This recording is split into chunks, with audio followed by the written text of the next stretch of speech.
मगरूर मेंढक। सब्जे के करीब तालाब में मेंढकों का खानदान रहता था, जहाँ छोटे बड़े मेंढक दिन भर उछल कूद में मशगूल रहते। इनमें से कुछ बुजुर्ग मेंढक छोटे मेंढकों को अपने किस्से और तजुर्बे की बातें बताते रहते। कुछ शरारती मेंढक सारा दिन तालाब के करीब आने वाले परवानों और तितलियों को अपनी लंबी जबान से डराते रहते। वहीं बड़े मेंढक तालाब की सफाई और आसपास होने वाले वाकयात की खबर रखते। इसी खानदान में एक मेंढक बहुत मगरूर और बड़ी बातें बनाने वाला था। इसके पास हर मौके पर सुनाने के लिए अपनी बहादुरी के किस्से होते, जिन्हें वो रात को होने वाली महफिल में बड़े जोर शोर से सुनाता।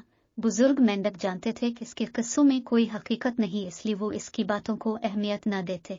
हाँ, छोटे मेंढक जिन्होंने तालाब से बाहर की दुनिया नहीं देखी थी, वो उन किस्सों को बहुत शौक से सुनते। गर्मियों की छुट्टियां शुरू हुई तो इंसानों के कुछ खानदान इस जगह तफरीह की गरज से आए। इनमें एक छोटा बच्चा भी था जिसके पास एक गुब्बारा था। बच्चा गुब्बारे को पानी की तरफ उछालता और तालाब से छोटे मेंढक गुब्बारे को बच्चे की तरफ उछाल देती। ये खेल काफी देर तक जारी रहा। बच्चे और छोटे मेंढकों को इस खेल में बहुत मजा आया। आखिर इस खानदान के जाने का वक्त हुआ और बच्चा अपना गुब्बारा भी अपने साथ ले गया।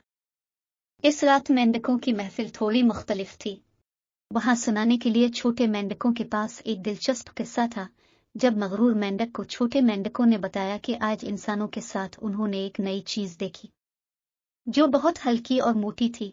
मगरूर मेंढक हैरान तो बहुत हुआ, मगर उसने किसी पर जाहिर न होने दिया और कहा, क्या वो चीज इससे भी ज्यादा मोटी थी? और ये कहकर उसने अपना पेट फुलाया। छोटे मेंढकों ने कहा, ये तो कुछ भी नहीं। मगरूर मेंढक ने अपना पेट थोड़ा और फुलाया।